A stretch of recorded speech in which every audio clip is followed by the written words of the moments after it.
Court Part 2 is now in session. The Honorable Judge Curry presiding. Good morning, everyone. You can all be seated. We're on record in State v. Davis, C-377-407. Welcome back, everybody. Anything we need to address outside the presence?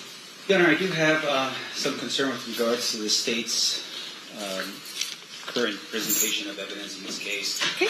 There was some discussion, I believe, that was on recording. That was something that I did not believe should have been included.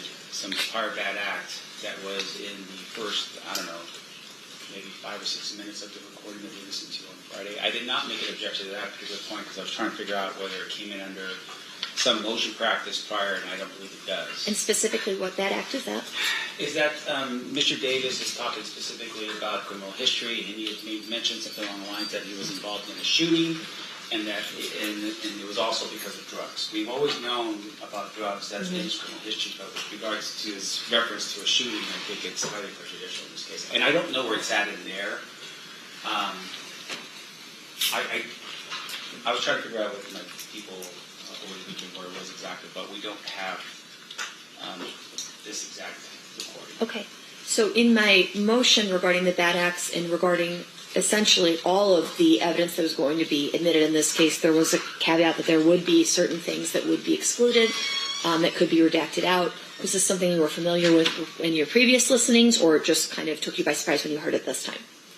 Well, we don't have the proposed redacted version of this. There is no redaction done to this whatsoever. There was no request made to redact it, but our motion specifically addressed that his first criminal conviction was a misdemeanor for shooting into the occupied structure. Can I finish with Mr. Samft real quick, Sure. And then I'll turn to you, Mr. Giacomo. Mr. Samft, go. You may finish. Oh no, I was listening to Mr. Giacomo. So I mean, to me, Okay. the bigger issue is that we have this recording now. I mean, obviously, if there's things in there that is potentially going to be a problem, there would be, at least from the state, some effort to reach out to me and say, hey, here are the things that we think that still falls under the purview of what the court order was in this case, and maybe there's some things in here you want to discuss. I would think that would have been a discussion prior to the publication of it. I just presumed that what we were hearing up on with this particular witness on Friday was the stuff that we had already heard. The problem is, like I said, there's a reference to a shooting in here. There's a reference to another. I can't remember what the other act is that's in there. But once again, it goes back to the fact that there was some motion practice done on this, and I agree with the court. The other part of the problem is that we've had reference to the Biggie Smalls murder. The state, in their own motion practice, had indicated that they weren't going to. That the Biggie Smalls murder had nothing to do with the Tupac investigation. And to me, I think with Mr. Dwayne Davis had no involvement in the Biggie Smalls. And we've admonished the jury that there is no indication that he has anything to do with that at this point. But ultimately, the nexus of this investigation was such that they were investigated together, for better or for worse. Right. And I mean, we could sit here and talk words all day with that jury waiting outside, but I think what we're proposing the court to do, what I would propose the court to do, is just have some type of limiting instruction to the jury, in indicating to them you may be hearing other things that are not the focus of this particular investigation of Tupac's murder. Something along those lines. Just a limiting instruction. Sure. Mr. Giacomo, do you have an objection to the limiting instruction? No, I actually think before every witness, maybe you just read that Tavares instruction to them each time. So just to remedy what we're talking about now, I'll have Mr. Samp propose a limiting instruction, and then from here on out, given the party's dual request, I'll read the Tavares instruction, unless it's a witness that has nothing to do with, if it were, for example, the gentleman who'd taken the photo. He wouldn't have anything to do with the bad acts that we wouldn't have to read. But if it were anybody else, probably law enforcement at this point, I can read it? Yes, Judge. And just so that there's complete candor to the court, we did a motion on his prior shooting. It sounds like to me it's not real clear. We didn't do a motion on his 2015 conviction. I didn't realize until it was rolling and you hear it's actually being spoken that he does reference some police contact in 2015, and I do realize he was convicted of that. I didn't know or recognize that was in there. If the court wants to, since we're past that portion where he talks about it, we can have somebody redact the audio so that the one that goes back to the jury removes the reference to the 2015 conviction. Because he talks about the last time I was in the feds or the last time I was in prison, and then he mentions 2015. Okay. And that has to do with an event that's completely unrelated to our investigation. I just didn't realize, I didn't tie those two together until I heard the audio being played with the transcript. Okay. So we'll have that redacted when it does go back in case they spend more time with it. Mr. Samp, what is the proposed instruction that you would like at this time for me to read to the jury when they walk in? You're asking me to put words together? Yeah. That's your job. I That's know, what you're good at. It is my job. Here's my famous people. Okay. Your Honor, I'll let Colleen make a proposal. Yes, Your Honor, I would think it'd be something along the line. I'm going to let him propose it. Okay. Yeah, let me propose it.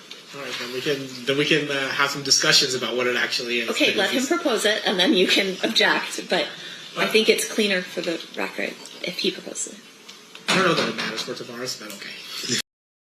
Chef Melissa, are you ready? So ready. What about you, Chef? I'm ready, spaghetti. That's your famous line. That's my famous line. I got this in the bag. $20,000 is within reach. I feel pretty stupid right now. I'm just tearing it apart. Shizumi, you got to work on that puree, yeah? I don't know what a puree is. Oh my god, that looks horrible. This is a disaster. That chicken's got to cook through. If my chicken is raw, so is Melissa's. Prove me wrong. Chefs, I think I've made my decision. I think it's up in the air who's gonna win this round. May the odds be ever in your favor.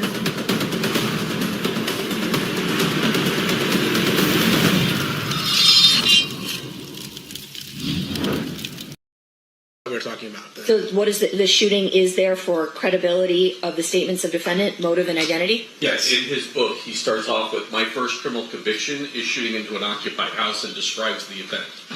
That comes in. What shouldn't come in, and if he wants a limiting instruction on, is the 2015.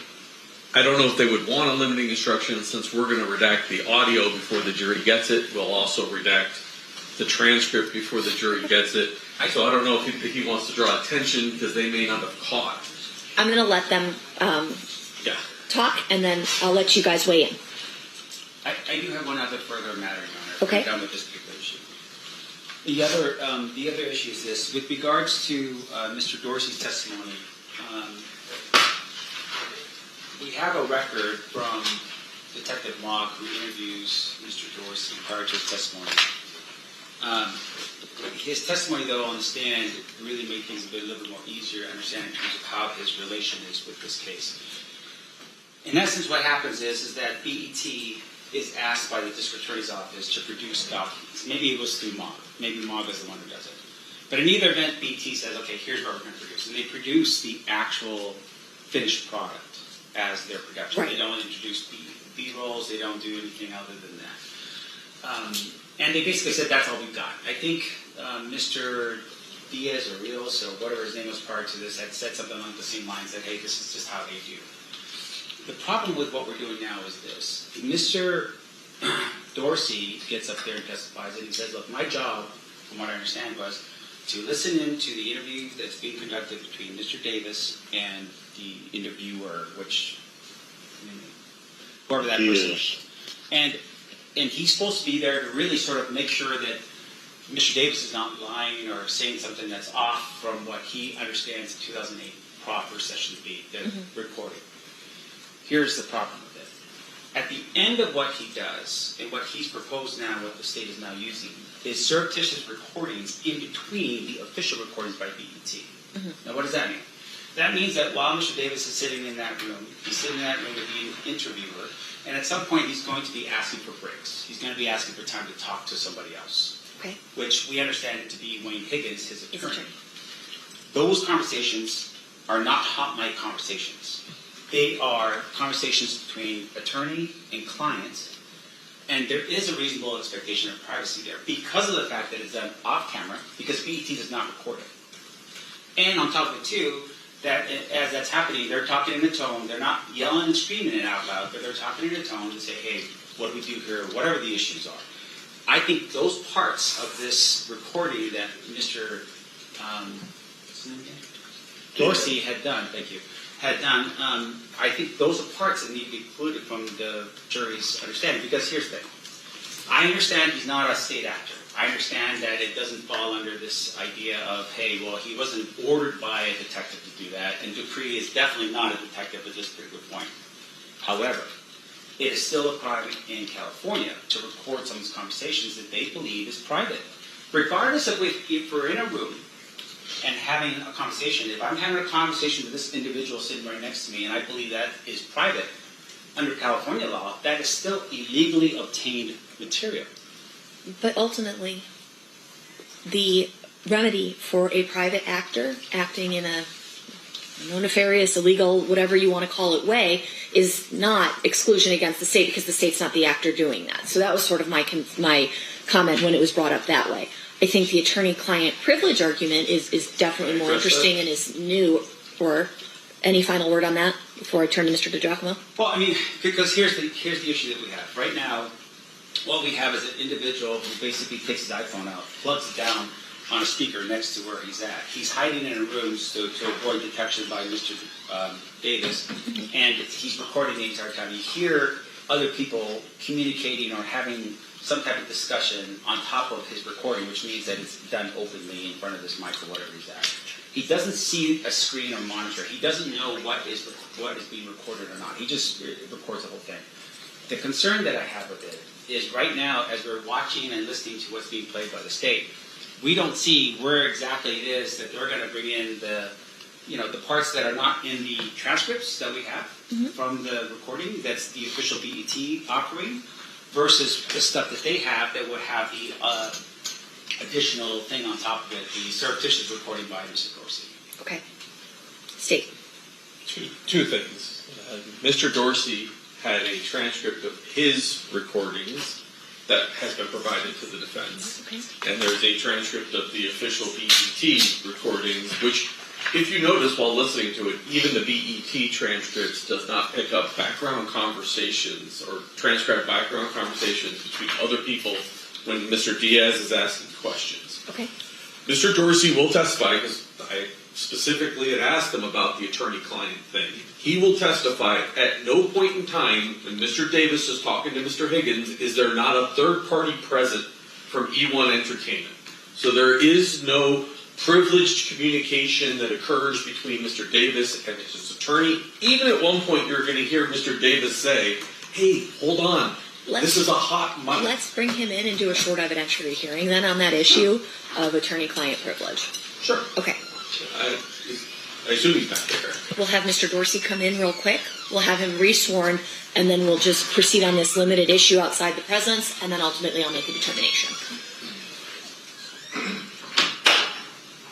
I understand it's your proffer, but that's what he's going to say, but I'd rather have it fleshed out. That's fine. Bring in Mr. Dorsey. Just Mr. Dorsey, no jurors. No jurors yet.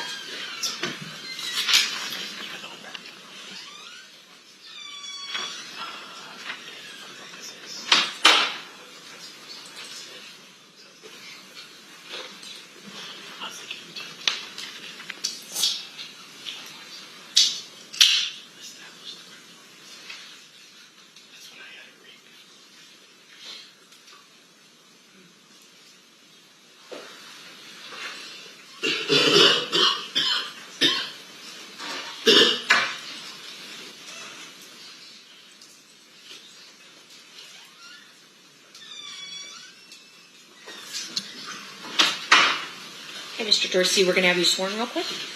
Raise your hand. You do solemnly swear the testimony you're about to give in this action shall be the truth, the whole truth, and nothing but the truth, so help you God? I do. You may be seated. May I have you state and spell your first and last name for the record? Yes, it's Michael Dorsey, Michael Dorsey. All right, thanks for coming back, Mr. Dorsey. I hope you had a good weekend. We just needed to do a quick outside the presence sort of hearing so I can determine the legality of some things that are coming in, okay? Sure. Or not, potentially not coming in. So I'll let Mr. DiGiacomo ask some questions about the issue we brought up. Mr. Dorsey, I know there's times on this recording where you capture conversations that involve the defendant, Wayne Higgins. Yes.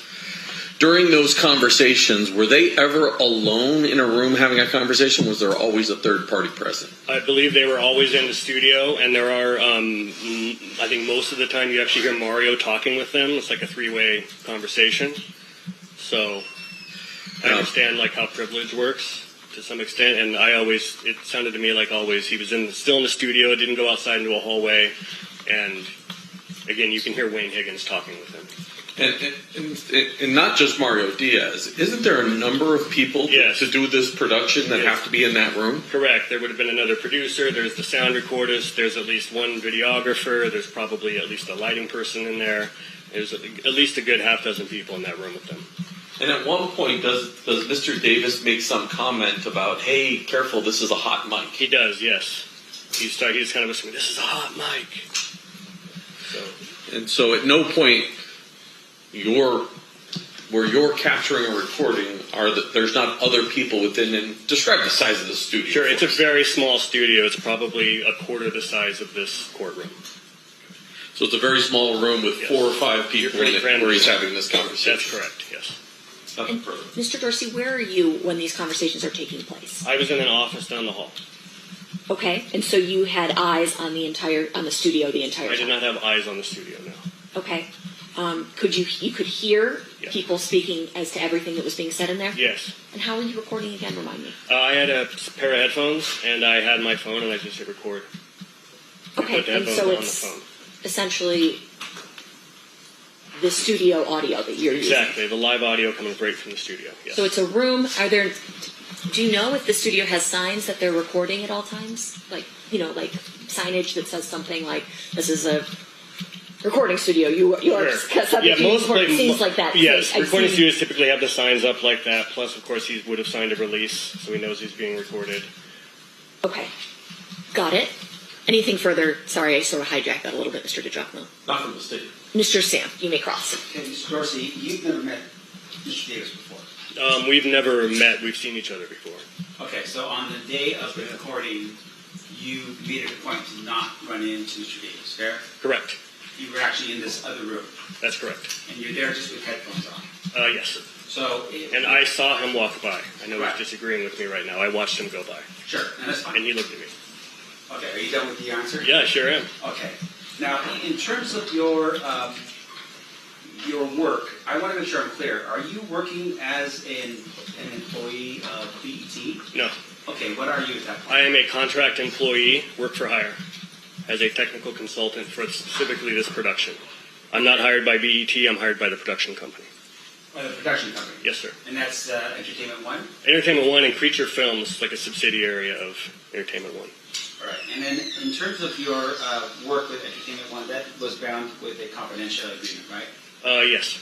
Do you have proof right now that you're no longer bound to that agreement? I do. I have a letter from an attorney at Paramount Pictures, which owns BET, approving me sharing my information. And then I also have an email from Mark Ford, the head of Creature Films, also saying he had no objection. Okay. So in your work with Entertainment One, what you basically do is you have your phone or whatever recording device down next to the monitor in which you're listening to a conversation. Correct. You cannot tell us who's where in your recording, correct? Correct. You just hear noises, right? That's right. Now, in terms of the actual recording itself, as the individuals sitting there, are they sitting with mics on their lapels as they're sitting there being interviewed by that person? What you mean, the person conducting the interview, is he wearing a mic? Is he wearing a mic, and is the person that he's interviewing wearing a mic? I don't know if the Mario Diaz, for example, is conducting an interview. I don't know if he was wearing a lapel mic, but there would be 2 mics in the room minimum. There would be a lapel mic on Keefe, and then there would be a shotgun mic over him that is kind of capturing everything else in the room. Right. And so in terms of what you're recording, you don't know, for instance, if the cameras are on and off because you're actually just listening to sound. That's correct. And in terms of the interview, you understand that Wayne Higgins was in the room as well as Mr. Davis. Yes, he was there for the entire first interview, and then he was like 10 minutes late to the second interview. All right. Now, before we were listening to this, are there any moments at all where Mr. Davis is talking loudly during what you would think would be a private conversation? Loudly. He's just using a normal indoor voice, is what I would say. Okay, and then And- when you say that there was this statement that this is a hot mic, Yes, fair to say that that was a reminder to whoever he's talking to that, hey, this should be kept private. correct. All right. Yeah. So there were times where there was an understanding, or at least an idea that what they were going to have a conversation about. There was one time, that was the only time. Now, after you had recorded what you did in Yes. this case, which is the entire thing, Correct. you never had his permission to record all of it, right? I didn't need his permission. Why?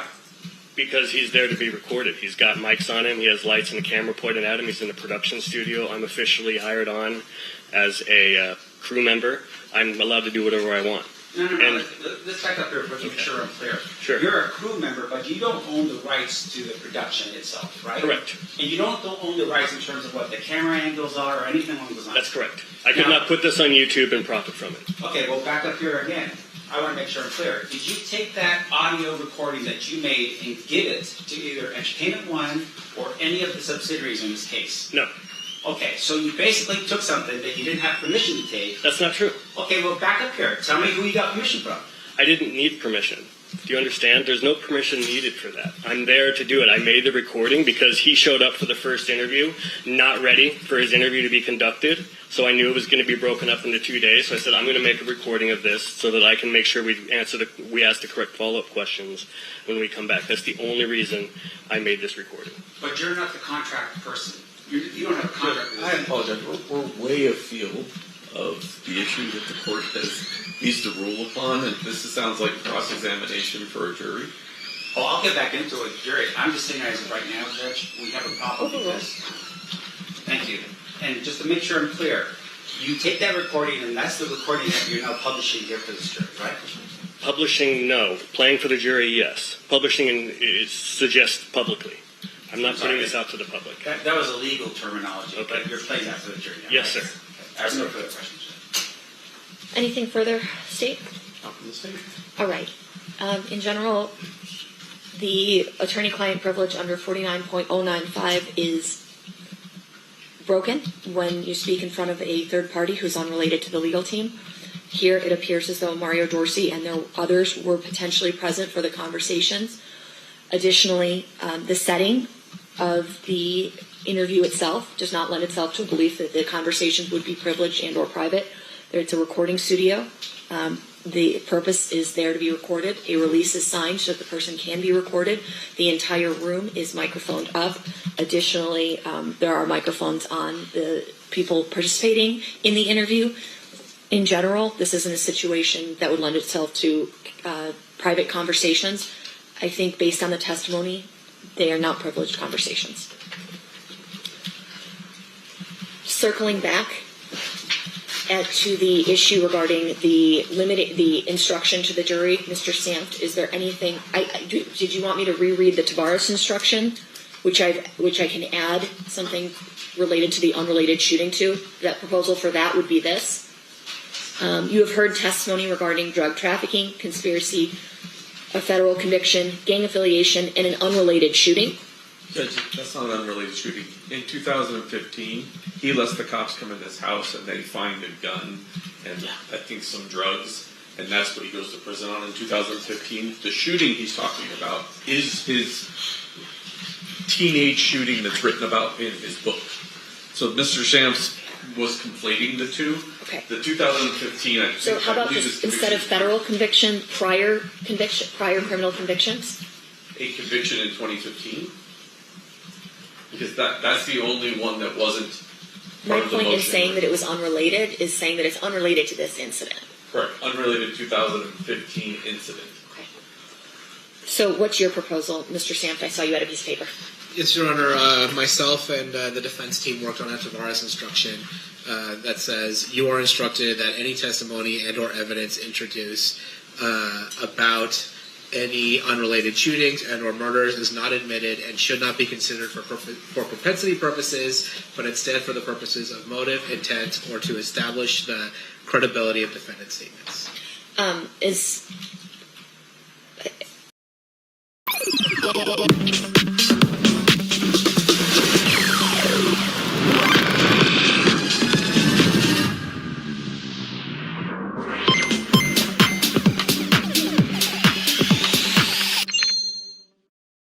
Cover your hands. Reduce the risk. Find solutions here and get products now. Call, clickgranger.com, or just stop by. Thank you. So that's your suggestion, and that is granted, Mr. Stamp. As soon as Ms. Pandu finishes looking at it.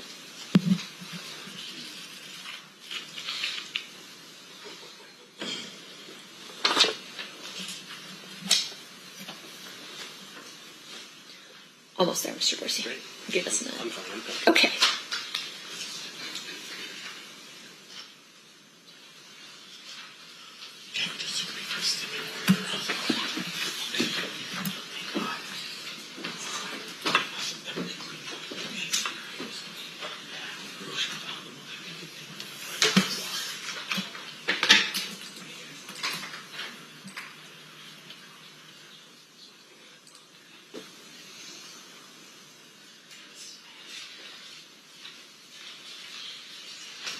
Check the beginning testimony and our evidence introduced about too many? About take the two out. Yeah. Any unrelated shootings and murders is not admitted and should not be considered by you for propensity of the purposes except for the purposes of motive intent to establish the credibility of defendant's statements. Yeah.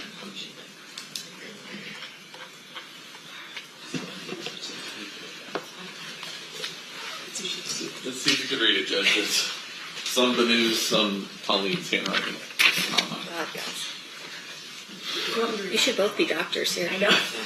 I'll rewrite it for you. No, it's okay. You sure? I think I got it. Okay. Have a little.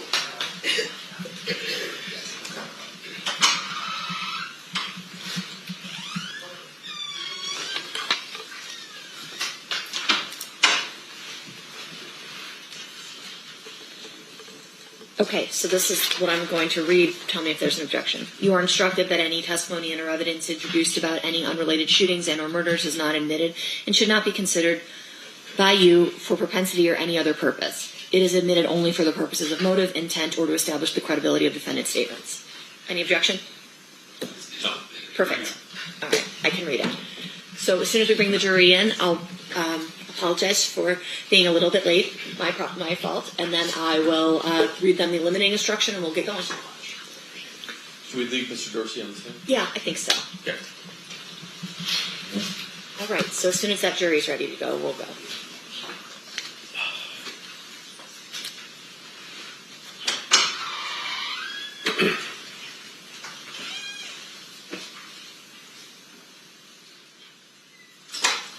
Stand for the jury.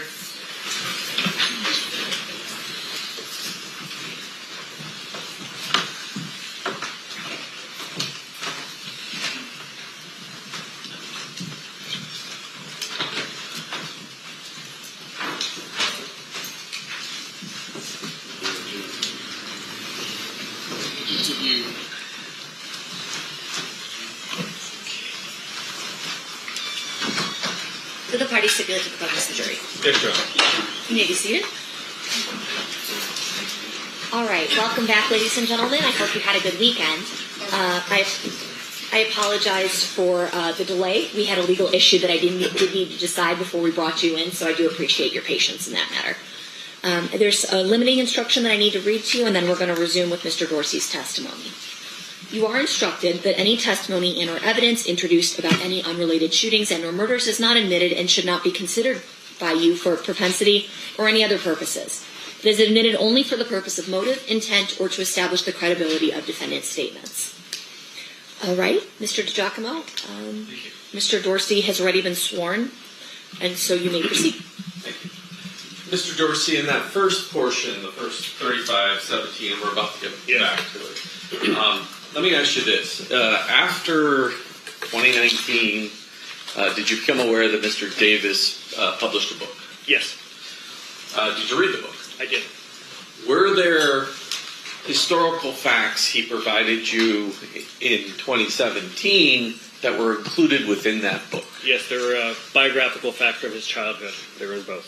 And do you recall what those various biographical I do. background, if you could tell the ladies and gentlemen? Sure. One of the stories was how his first time hanging out with the Crips when he was 9 years old, and he was shooting dice, and his dad drove by and saw him and ended up, punishing him for that. He talked about playing Pop Warner football with Suge Knight.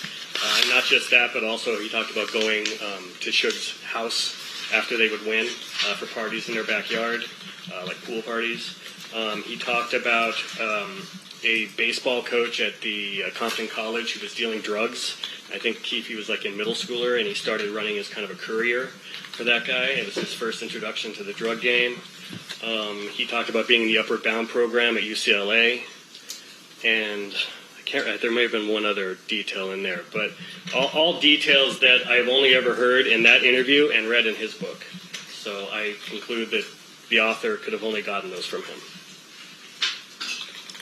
All right, Judge, I'm going to do a little bit to fast forward this to 35:17, I think we were at. And we put on record. We put on record when you paused it. Did you write that down? It was 35:17 was where we paused Okay. it. And so I'm trying to get there. This program doesn't make it real easy to just jump that far. Sounds good. Nope, he went a little too far. Hey, you don't think?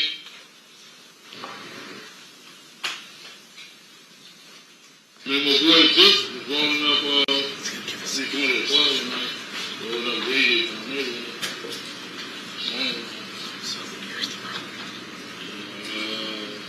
I guess they was. Sorry, Judge, the transcript won't come up if I don't start it. Start it over? I'm not starting it over. I just have to roll from here to wherever we're going. So I'm just going to have to guess, and hopefully we're close. No, we had ran into him at the House of Blues. Sorry. One more time here. We may just have to listen to a little bit more than we...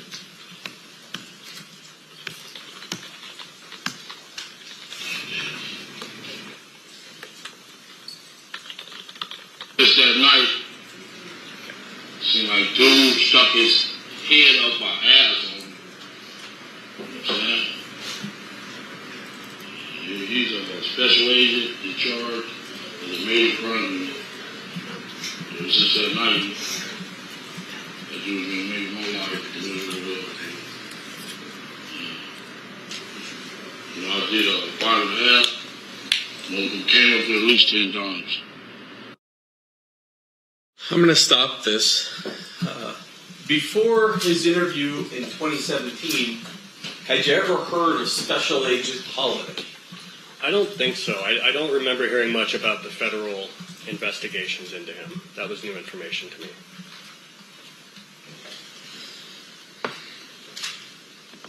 Told the warden, we got up here, he's a serial killer. Like, oh, fuck. You know what I'm saying? Killing rappers. Like, how did it, evolve? Like, you guys were cool, and then you hung out a lot together? When these people come to California, we used to really meet up and have fun. I was a baller, I was In fact, I was doing better than him back then. Shit. Fun, man. Did he ever talk about sugar? Did he ever talk about getting scared? You fucked up. Is that? I said, did he ever talk about sugar? Did he ever talk about being scared and all the bullshit, go back and forth, the East Coast, West Coast shit? You talk about that later on in our relationship. That's right. Well, that's what I mean. When did we get to that spot, that place, where you guys were talking about that?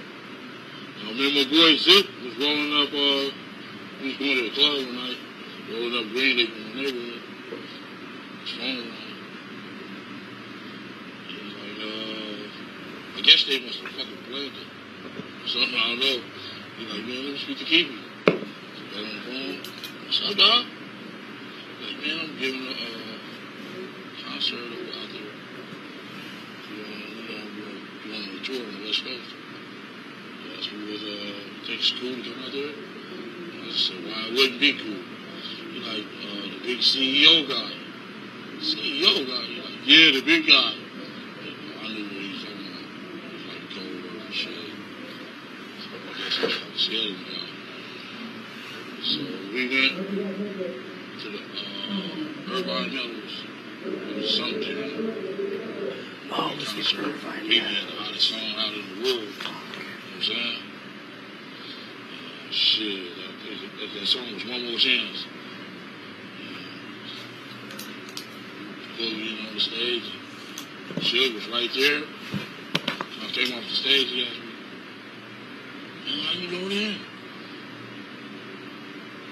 Same way I know you. I took that. So then, after that, we went to the San Diego concert. As a matter of fact, the Dallas Cowboys stayed in the same hotel we stayed in. It's good, he's down all the same details. He was 10 years ago. Aikman and all the balls would go all around that mother for the Dallas Cowboys. Football team, especially for Troy Aikman. You know what I'm saying? I don't know if we'll get you in trouble or not, but the balls were all around the Then we went to the Anaheim. That was on the Halloween night. Perfect. Halloween. Halloween night. Was cool there too. Did he just give you passes for everyone? Like, everyone would go concerts? I just go get the tickets to the little homies. I was riding in the van. I was on the stage with him every time. Yeah. You get to hang out with Big E, obviously, right? Yeah, Big E was cool. Cool dude and everything like that. So when did Puffy start talking about, Suge on a real serious level?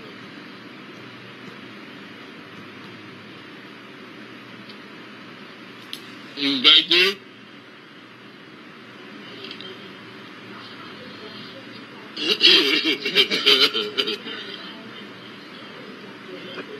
We already established that. Yeah. Now, what'd you say? I said, when did he start talking about Suge, like, on a real serious level? Puffy. Oh, being scared of Suge? Well, or doing something more than that.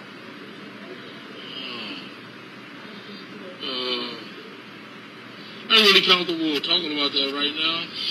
When you see me in that suit, you got me, all right? Okay. I've been thought that out.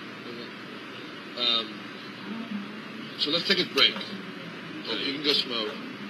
Can you be back here in 10 minutes? I want to get more before the 2 o'clock. Deadline. Yeah. Yeah, you got to give me to my wife. Because she did take me back. I couldn't. I might have not been here. What do you mean? Do you want me to? I said I might have not been here. Of course, yeah. But she's not down. She's not down there with you, right? She's in the hotel. Yes. Oh, okay. I thought you meant like. Well, I got to take care of her. Yeah, of course. After lunch, we'll do a little more, and then you're done. Okay. All right. I'm gonna smoke. Yeah, cool.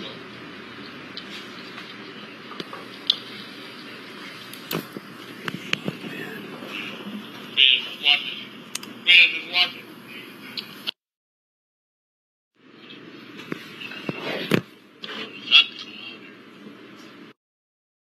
Mr. Dorsey, is that an example where maybe the tape was running before you now restart the recorder? Correct, yeah. And that is 3532, Judge. Okay. Get rid of this problem. Can you tell me what he told you? Like his exact words? Do you remember? We're going to do that on the next one. I have that pretty soon on. All right? All right. Hold on. So, say it in your own words then, not his words. What did he ask you to do? So say it in your own words then, not his words. What did he want? I guess they want to get rid of them dudes, his problems. To get rid of his problems, yeah. And who were his problems? CEO. The big guy. Yeah. And when did, because you said hit him up was a big deal for him, right? Like that was that too. Man, that was totally disrespect. You don't think so? I told you, yeah. Yeah. I mean, I think he even said something about us. To me, he didn't say our name, but he said whoever down with him, fuck them too. I'm like, damn. And so you guys were cool with that, with helping him. No, we had ran into him at the House of Blues. This is Pop. Ran into him at the House of Blues. Him and the guy Big Sight, the Outlaws. And he had just made that record. Long Beach and Rose band. So one of the homies went up there and put him in a little thing right here and say, man, you know what the fuck that mean? Long Beach and Rose band? He's like, no, I'm just rapping. And Sight like, yeah, he's just rapping, man. You don't know nothing about that stamp of blood, motherfucker. Stop, brother. So he was kind of scared that night. You know what I'm saying? And we go out in the parking lot and whoop about 5 motherfuckers' asses. You know what I'm saying? And got into it with some dudes out there in the parking lot. And he's in that shit. He's like, yo, them dudes ain't no joke. Sorry about that, guys. So how much did Puffy offer you? How much did Puff offer you? Wayne's gonna give the green light, right? I'll have a good answer for you when I have one that suit on. I'm gonna take it through for you. Exactly, you know what I'm saying, the rate. But he offered you, can you just say he offered us some money or something like that? Can you say that it was money at least? Yes, it was money, yeah. Offered us money. Yeah. Yeah, he was kind of scared of that. He was really scared of them dudes, you know what I'm saying? Because Puff wasn't no game. I mean, he was at Howard College and all that, Barnard School and all that shit. He knew what that street like. But the really beef should have had was, it should have been with Wu-Tang. Wu-Tang them the one was doing the damn food at the pool at the Source concert. They was calling you out. You two was picking some fucking kids, Junior Mafia. These are kids. You a grown ass man. You know what I'm saying? But the beef should have been with the Wu-Tang. You want to take it out on the bad boys, some kids, you know, start up. Then push his way around. Well, that's because Tupac was having that shit. Lit, Biggie. Yeah. He was lit. Suge hooked up with Tupac and said, alright, we're going against this. Just before he got out of jail, though, remember the Source Awards? He was like, every once in a while, like, you ain't got no love for two, you ain't got no love for the West Coast. Remember saying that? Yeah. All that shit really, I feel it was a jealousy thing. He should have just been happy, Suge should have been happy. You making money, and this dude's making money. Be proud of each other, you know what I'm saying? We're going to bring each other down. So why'd you want to get involved in that? I didn't want to get involved in that shit. They brought it to us.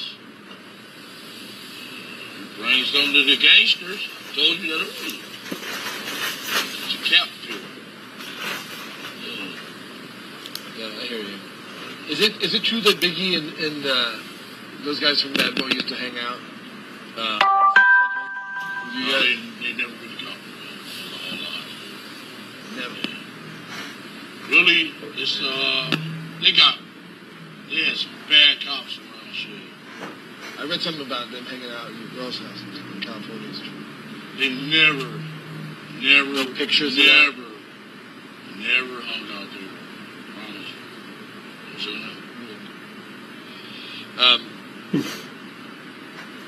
So let's cut to let's talk about Orlando.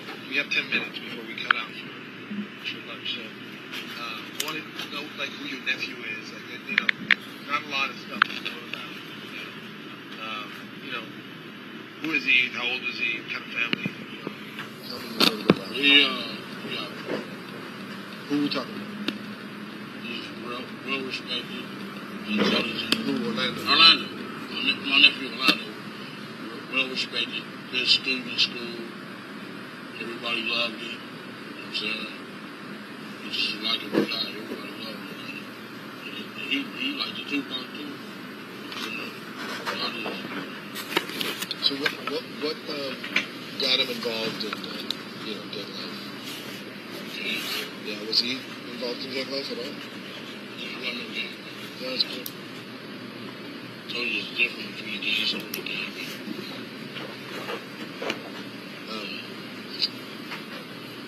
You want to talk to me about what happened in that Lakewood mall with Trevor Lane? Thing about the chain? I wasn't there. Yeah, I know, but you can tell me the story because there's only so many people who know it. The guy, one of my little homies, wanted to play college football in Arizona. He was at the wanted to help him get some stuff, like tennis shoes and sweats and clothes and stuff so he can get something for college. I am Serena Williams, and I hold everything to a high standard. Factor measures up. The Jimenez family are having battery issues. But a friendly AutoZoner tests their battery and helps them find the right Duralast battery to get back on the road. Talking shit to him and shit like that.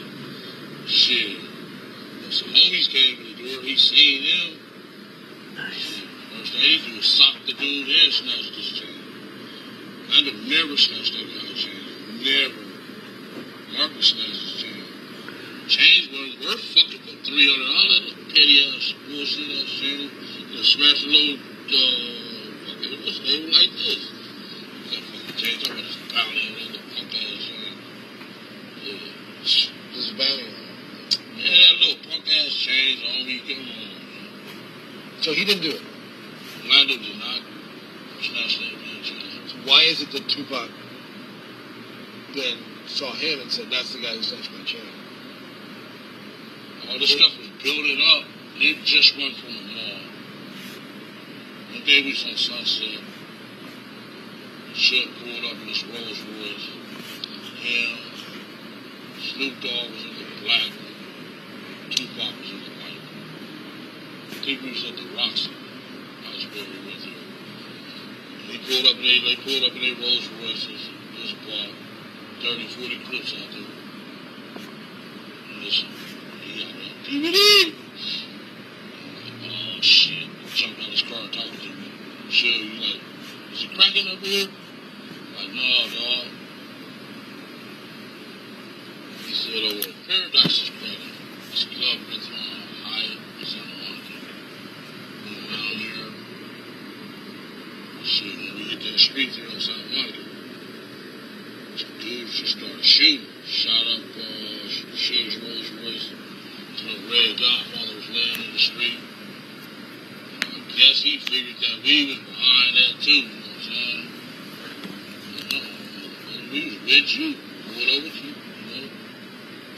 It's all kind of little different angles on that shit. We just went through it.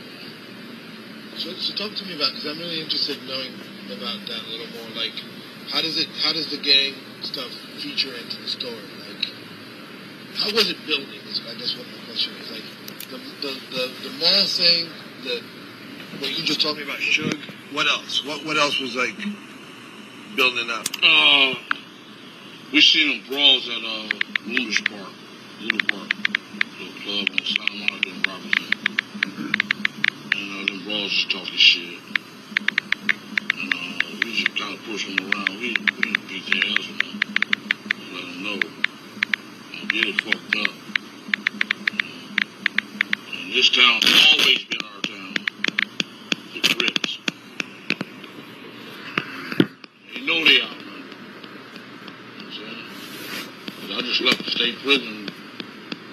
I was a MAC rep up there. There's 51 Crips. 4 Bloods. You know what I'm saying? So they know they outnumbered and they can't win out here. Crips are more dominant than they are. And they know that. But what made it kind of tense? Because, before death row, there was always tension, right? Between Crips and Bloods? Yeah. Yeah, our neighborhood's always been in Jerusalem. Because we're on the same side of town. You know what I'm I'm saying? Like the Ludus Park, Mob, and Ham. They go against the boys on the laundry. You know what I'm saying? But we always been dominant over there, you know what I'm saying? It's like, that's why I don't understand Chris Brown, Justin Bieber, and what's the other dude name? What's the tall, skinny guy that came in Compton the other week? What's that tall dude name? Came to Fruit Town. Lamar? No. What's his name? You know that Love and Hollywood show.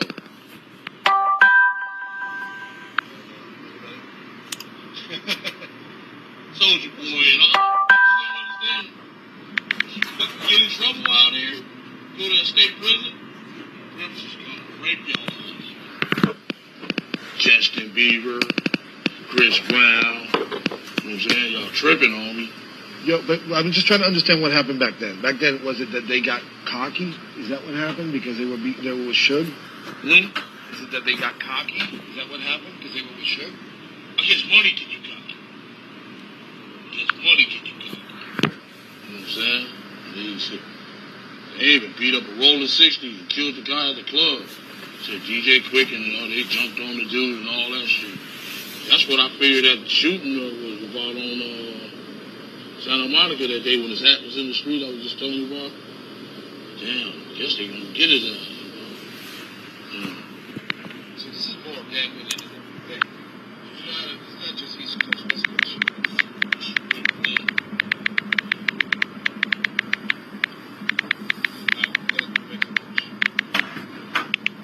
I can't tell you really behind it all. You know what I'm saying? Because it's some mafia shit, man.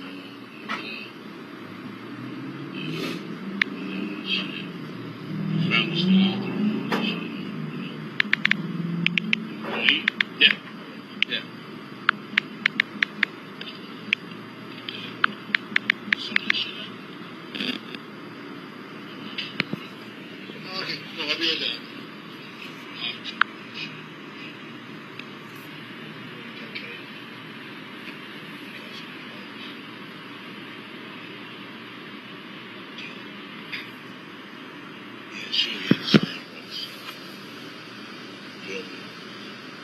I was just a street man, he was just a studio man, business one. The FBI thing we did there because he stopped paying the boss. That's why he jumped on it so fast. I can't really put him out there like that because he's still out there. You know what I'm saying? He's like, my family's go back since the 30s. You know what I'm saying?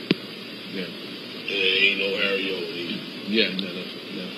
But I mean, Suge might be in jail for the rest of his life. Yeah, you're right. No, I think the police are going to come. Good. All of them going to go around. All the crooked cops and shit, we was really up against it. One of the city of Compton, they got Reggie, right? Reggie Jr., Sergeant Reynolds, the mayor, all these dirty motherfuckers, you know what I'm saying? So we's going to eventually have to have some shootouts with them motherfuckers. You know what I'm saying? They just got busted too. I loved it. I like, yeah! They didn't get the main one though. They didn't get the main fucking dude. He just running around. He's still his job too. They got Reggie and his dad.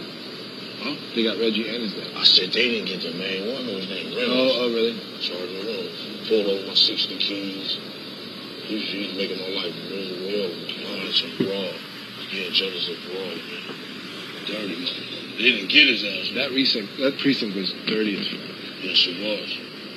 And we was lived out there with him. Even the mayor, his councilmen. We up there eating at IHOP and Lane. And here come the mayor. Man, you better sit your ass down, fool, and kill your ass. You know what I'm saying?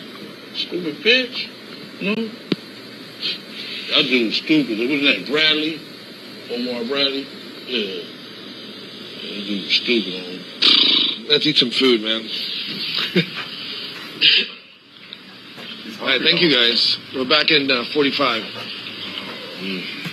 Are you leaving? No. No, my name. You're just there looking dapper? Wait till you see my suits, homie. Thanks. All right, sure. You got a big word rap? Yeah.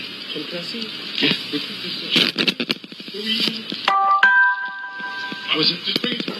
Oh yeah, okay. Where are we eating? Oh, it's in there. Okay. You talking about Cajun book?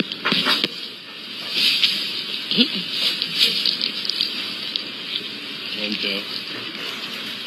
Yeah.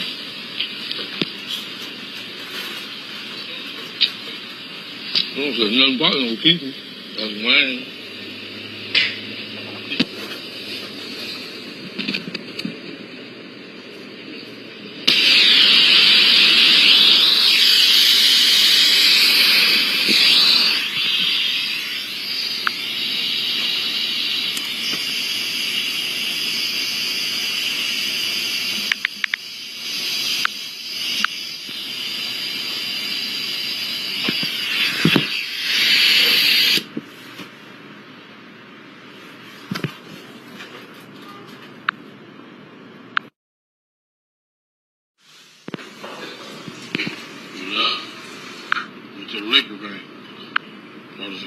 Styles and Once again, Mr. Dorsey, and that's around 52 minutes. There's a break where you missed some of the transcript. What the transcript shows. Yes. I'm very to go back and drink this shit. Go back and party. That's the fight and shit. And then what happened? What's that? Then what happened? Then I'll tell you that when I get on my suit. Oh, come on. You can tell me a little bit. Just, What's that? you know, tell me a little bit of, you know, I mean, this is why we're here. We want to hear the true story of what happened that night. Yeah. Wayne, we need your permission. Well, I mean, yeah. What?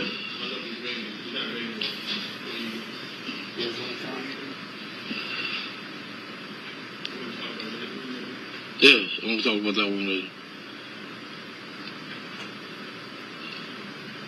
You want to go to the aftermath?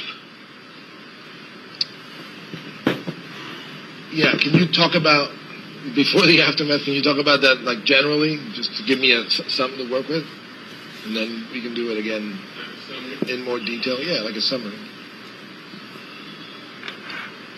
Well, let me consult with him. Yeah, go. Okay. That's okay.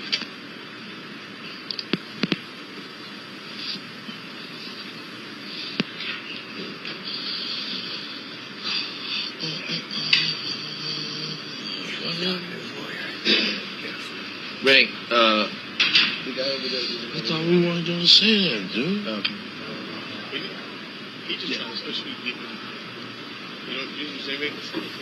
What? I'll turn it on there. The screen ready to go? No. That's okay. I ain't. You need to tell him that. So we got to, that's some shit we got to discuss. Hello. Hello?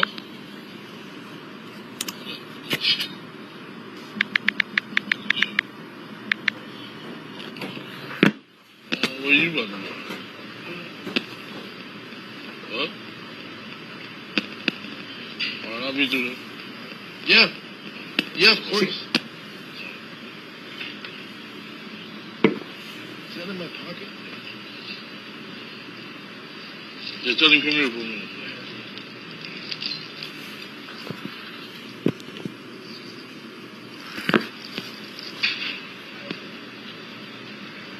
You don't have to go into Listen. We got to consult with the U.S. Attorney. You don't want to get me locked up. You don't want me to lock the things up. No, of course not. Okay. All right, yeah, we got to consult with him. So by the next time, you know, I didn't, he asked me to come down here last week, but I never did get a chance to talk to him. That's why I wasn't ready for it. But y'all push me too hard. You know what I'm saying? I want to know what I can say and what I can't say. So I got to discuss that because that dude can put me in fucking jail. Give me the death penalty. They can give me the death penalty, homie. It just wasn't him. He was just a fucking... He was just like a fucking... he was like my dessert. What you say? You hear me? Yeah. It's way more than him. The thing I want to say, I think this is an area where he may not wants to have his words straight. Right. So let's do this on the next one. Okay. Once I consult with him and he tell me what you can do. Yeah. Okay. You don't want to get me locked up. No, you're still gonna address it. It's just that yeah, I just got to go consult with him. I didn't want to tell y'all that this morning and stuff like that. The dude said come talk to him before I do this. If he didn't do it, why is he afraid of getting the death Because if I make him look like an asshole, they're gonna lock me up. But he's gonna address it. Yeah. Okay? Yeah. That's why I wanted to consult with him first. Yeah. Y'all forced me to do this. So where do you want to pick it up? The story. Where do you want to go right now? Because he said... You want to do the aftermath? Yeah. Okay. You might as well put it away. Look. The man's got to eat. Real. Did you... We got food, right? Yeah. He just said that.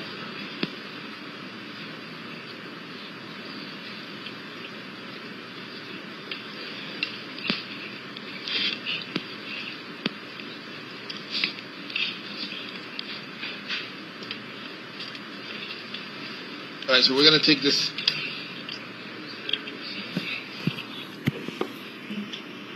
After the fact, after the murder, yeah? The aftermath. We go, we get home, so we on my street. It's about 4:15. Reggie Wright Sr., you know, he was the captain of the Compton Police back then. I guess he must have did his war room with the oncoming shift. As soon as he did that shit, that motherfucker jumped in that police car, came on my motherfucking street, ran the stop sign and everything, going about 70. Pulled up on the wrong side of the street, jumped out of his car, said, listen here, you motherfucking PVD. You motherfuckers killed my motherfucking son, the belts is coming off. I'm like, man, what the fuck are you talking about? He's like, you heard me, motherfuckers. I'm like, damn. So, with my immediate crew, I said, like, they been trying to get into it. Trying to get in. So we got to watch these motherfuckers. So we stopped hanging around there right then. We seen they had the back of the police. What does he mean by, like, my son? His son is fucking Suge, man. He's Suge's man. You know what I'm saying? All them, they from the same neighborhood and everything. David, Mack, all them dudes, man. So we really had it rough. So we might have to go to war with the police. You know what I'm saying? It wasn't just the gang members. They had the police, shit. Right. Feel me? Who else? Was there anybody else after you? I don't know. You know what I'm saying? They got a lot of deranged fans and everything. You know what I'm saying? Shit, some girl might. You know what I'm saying? When did the cops finally get to you? No. When we got back, the Moon Man on MTV was like, TVD nephew. So it looked like Suge told from day one. You know what I'm saying? So like that motherfucker told from day one, TVD nephew. Why the fuck do you use my fucking name? You know what I'm saying? I just didn't understand that, you know? TVD nephew. Moon Man coming on every hour. You know the little Moon Man? Like, damn. You know? Kind of fucking out. A connection called me. They said, come meet me. Goes to Gondo and that's a public. And we met him at the Chevron right there. He's like, dog, I'm going to jail. I said, what? He said, yeah, I'm going to jail. I'm like, no, homie. He like, man, I'm out of here. I ain't seen that motherfucker since that day, you know. So, you know, I kind of hate I met Puff. So they destroyed my life. Now these super rich motherfucker ain't even send me a pair of Sean John drawers or nothing, you know what I'm saying? God damn. Or noodling while I was in jail. You know what I'm saying? Just left me for dead out here. You know what I'm saying? And that ain't the way fucking, you know what I'm saying? That ain't the way the game go. Shit. Had your back, you ain't have my back, though. You know? Yeah. When did you talk to police? What's that? You gave them a statement at some point, right? I gave them a statement? Yeah. No. No? No. Well, I mean, the proffer deal is a statement, no? Yeah. Dun, dun, dun, dun. What's up, man? You just ain't gonna say nothing back there? Yeah. This is the part of the same thing. It's like, You think you said you just you're gonna saying sit at some back point there? you did talk to police. Is that not true? I think that's what he What's that? said.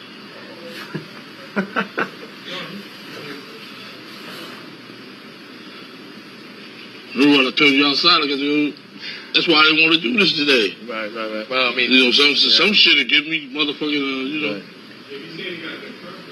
Yeah. All right, I hear you. Well, yeah. Dude, asked me to meet him last week, but I wasn't able, man. My wife was sick, homie. I could have had all your answers, you know what I'm saying? Yeah. I didn't want to tell you all that, all my business like that, you know, but force my hand. I blame Tara. All right. Yeah. Yeah. Let me just see what I can talk to you about that, because a lot of the stuff I have here is about that night. You know? Okay. Yeah. I'm gonna have all the answers, though. I swear. So you're not talking about it? Is that what you're saying? I think. Can you talk about Zip and talking to Puff afterwards? Zip and Puff? Yeah, I mean, at some point you needed to talk to them about shit. Is that the same shit? Yeah. Was it?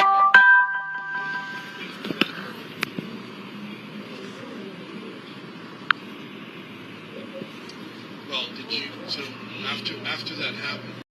Telecasters are like the heart and soul of rock and roll music. It's funny, he probably didn't even know what he was creating when he did it. I could feel it. You could tell a guitar, as soon as you pick it up, it just felt right. He was with us at the point. No, and afterwards you can see him. Like, he didn't come back to LA with you, did you? Did he? You did? Yeah. Oh, We went up to Wingstop, LA Wings right there on the 3rd and the bread. Right there on the side where Pink's, you know where Pink's lives? Oh. They got an LA Wingstop right there on that He side. was Zip. Yeah. It was Beverly, though. Or what did Melrose. you talk about? All kind of shit. Can we do something? Yeah, so that we don't waste our time, can we do something where you can talk to me and then you can get approval? You get approval whether you use it or not? Because otherwise... We only can answer 3 questions on it. I only go into full detail with you and everything on it. No, you don't have to do... Once I get the green light where I'm covered, you know what I'm saying? Because I can't make them look like a goddamn asshole downtown. But you got all the time, I'm saying? You try to have them down the drum, you know what I'm saying? I'm gonna look again. You know what I'm saying? Shit. This is really a problem, you know what I'm saying? So we talk about Orlando afterwards. He makes a public statement. What is it? Let me tell you. I don't have the actual transcript from the United States. Right? No. That's against the code, homie.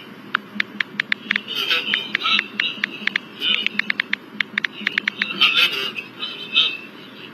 Man, not out of Brad. You know what I'm saying? It's against the code, man. So how did you guys lay low afterwards? What you guys do? You want to know the truth? We didn't lay low. We was, after they asked, Mr. Man laid low. He the one who flew out to the Caribbean and shit. But we some mafia shit, man.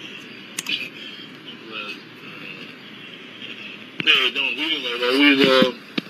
We we have to stay sharp, man, because we have to watch out for the police, we have to watch out for them. You know what I'm saying? Yeah, we'll lay low. So, I think this you can answer. Why didn't they bring up any charges against Orlando? They can't prove it. Give it to me in a complete sentence. Why they didn't bring up charges? Because I know they can't prove it. Did they talk to them? Yeah, they raided everybody else. I think it was October the 7th or something like that. Raided everybody else. Just so happened, one of my homies, he's a grease strap guy to pick up the old cooking grease. He came, knocked on my door about 4 o'clock in the morning, 5 o'clock. Said, KPD, the FBI, and about 100 police is up at the donut shop. I told him, wait 1 minute. Grabbed my shoes, I put on my pants, grabbed my shoes and shirt and stuff, left my car and everything. I jumped in the truck with him, told him to drop me off at the Metro Red. I missed the raid by 5 minutes. Huh. Otherwise, they would have got me. Did you say somebody tipped him off? Mm-hmm. So let's go back to Orlando. He passed away, unfortunately. So yeah. Maybe you can talk about what he did that day without mentioning you. Is that something you feel comfortable doing? Oh. Because you can't implicate him. He's dead. There's nothing that can happen. What's that? Can you talk about what Orlando did that night? I just The texted night in Vegas, yeah. Without mentioning you at all, just talk He about was in the him. hospital. He was in the hospital to get his shoulder fixed and stuff like that. No, but I'm talking about before that. We got to consult. There's 3 questions that stuck on. I got to go consult with this man because I'm just saying he's not. There's nothing. Wayne's a lawyer. Wayne, can you confirm that? Can he talk about Orlando without mentioning his name? Without mentioning Keefe's name? That's what I asked Mario. I said, see if he'll talk. What does he know about what Orlando did that night without including himself in that? Do you know what I mean? Mm-hmm. Okay. Because Orlando's dead. Been dead almost 20 years. Mm-hmm. Did Orlando go after Tupac that night after the fight?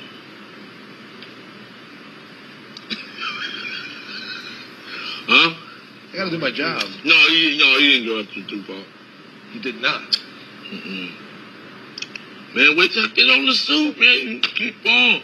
Let's go somewhere else. You want to talk about Paul? Something like that? What's that? I did. He didn't want to answer, but I'll ask you. Okay. Did you try to get money from Puffy after the fact for the deal that you had arranged with him? No, because it was hot. You know what I'm saying? You just can't jump out there like that. You have to be smart in this game. You know what I'm saying? Otherwise, they'd take your ass down. They would have bent your ass down. You know what I'm saying? And, so what was your plan? I seen him about maybe like 6 months later at the House of Blues right there. And he invited us to the Pretty Pictures Museum the night before. And we went up there.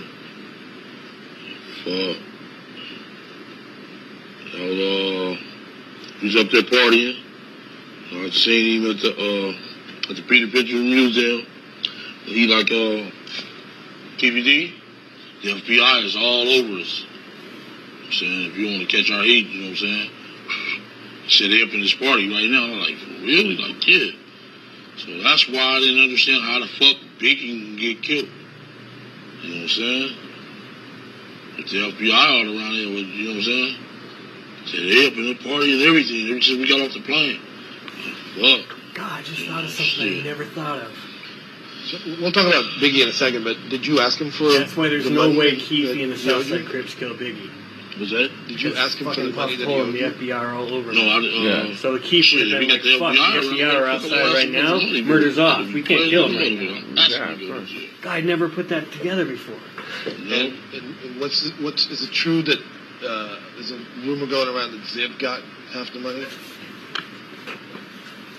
That's what the FBI said. Say it again, because I don't. That's what the FBI said. That Zip got the money. Do you believe it? There's a motherfucker. See Donald Trump. Trump Jr. right now in trouble. About fucking emails and shit. Yeah, motherfucker. You know they're motherfuckers. Did you talk to Zip about the money? No, yeah, man. As soon as I left, I told you that, man, Ted Holiday had his head up my ass on me. I still got invoice from him. You know what I'm saying? Shit, that dude's a motherfucker. He head of the major crime unit, shit. That dude's a motherfucker, dude. You know? So, but here's the thing. You're not upset about not getting paid? Were you not upset about not getting paid? It's the time to get paid. I was trying to pick the perfect spot, dude. You know what I'm saying? I'm trying to just pick the perfect spot. All right, let me just backtrack here for a second. What does he mean by that? Yeah, you can switch on. Yeah, he's gonna pay the talk in this office building. Yeah. He wants like this. He wants to be in like a warehouse He or wants something. to be like, yeah. He wants to save him. Like his. I don't know if they come up with this spot.